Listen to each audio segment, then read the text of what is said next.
Ladies and gentlemen, I have to ask one question this afternoon. Will ODM survive its founder?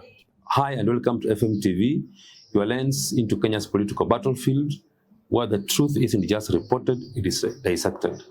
Today, we tear apart labels, expose double standards, and ask the hard questions. But before we dive in, don't just watch, engage, smash that like button, subscribe, ring that notification bell, and stay ahead of the game. Because in this era of spin and propaganda, staying informed isn't optional, it is survival. The passing on of Raila Odinga was more than a loss of a leader.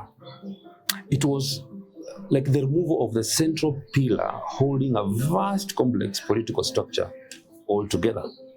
For nearly 2 decades, the Kenyan politics operated under the definitive whims of Baba Raila Odinga. And this begs us to ask ourselves one fundamental question. Was ODM Raila, or Raila was ODM? Because Raila himself was not just a merely party leader per se. He was the architect of ODM. He was the energy. He was the glue. He was the singular force that was binding a sprawling coalition of regions and communities into one formidable national entity. His towering presence made the party robust, but it also rendered ODM party inseparable from him as an individual. And then came his untimely death, riddled in mysteries of scanty health issues or the famous 72-hour mark of burial, shook ODM supporters and Kenyans at large. ODM, when you listen to the squabbles at the moment, is now facing the true baptism of stress, which gives us the impetus to wonder whether ODM was ever an institution or it was merely the lengthened shadow of Baba.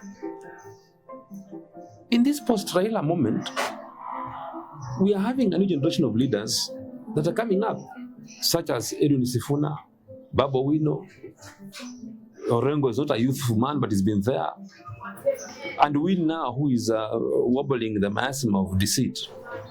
But beneath that surface of succession, the coalition's foundations are quietly crumbling. Then you ask yourself one question. Will ODM survive? Is the fight over ODM, is it necessary? For instance, the historical lies from the coast, people like Joho, that is thumping and promising they're going to leave ODM and from their own outfit. Those from Western are saying that someone somewhere is eager to draw bad blood between the ODM Luo and the Luo party members.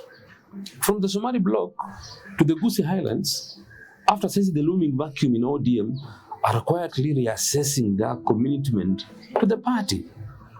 The unity Raila commanded through sheer political gravity is now going down, exposing old fractures and creating new ones. We at FMTV want to confront this painful reality and examine the forces pulling ODM apart vis-a-vis those holding it together. Then we ask ourselves one question. Is inheriting the party in its current state an opportunity for every leader, or it is a political fishnet for crucifixion? Putting in mind our Kenyan political history, we have a feeling that the forces of fragmentation are being fueled by the state's interest and regional realignments. And perhaps clinging to the leaking ship of ODM is not an act of reality, but a political trap. My opinion is the most strategic move for those who want to inherit Raila is not to revive the fading giant, but to recognize when the vessel has sailed with its captain. They should build a new one and avoid being blamed as the people who presided over the collapse of ODM as a party. My humble submission to Akina Babu and Sifuna et al. Is that they should come to terms with the reality that these forces of division are also being orchestrated by those who perceived Raila's death as a blessing to them and they are now wallowing in the heavy state funding. They say that history shapes the future. I just want to remind the young lads in the ODM that during the clamor for multi-party democracy in the 90s, and after the untimely death of Masinde Muliro, his fellow political comrades in the clamor for multi-party democracy allowed the famous Ford to sink with him without them losing the focus to further pursue the political democracy of multipartyism in this country. Closer home, to Uhuru Kenyatta, our fourth president, he's a typical political son of KANU. But for the sake of his conducive political environment, he allowed KANU to be out of his way. Then he came up with a new outfit that he eventually used it to propel himself to become our fourth president.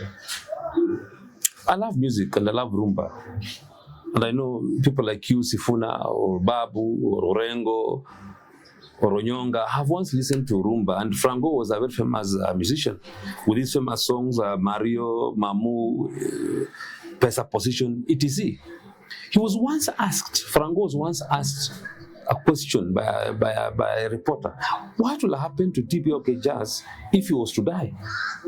Franco's answer was very simple. He said, TPOK Jazz was Franco, and Franco was TPOK Jazz. So to survive after his death, other musicians, the likes of Madilu System, Joski Kiambukuta, Lutumba Simaru Masia, Sam Mangwana, Papa Noel, etc., disintegrated into other bands to keep their musical talent alive. So, to my political brothers, Babu Wino, Edwin Sifuna, Godfrey Ososi, Kaleba Misi, Richard Onyonga, and other like-minded comrades, I can categorically state that your political future is more important than the ODM itself. Just allow it to sink. It has to sink if it has to be, because Baba was ODM and ODM was Baba. Don't forget to subscribe and share this link and to enable others enjoy our well-researched content. I rest my case.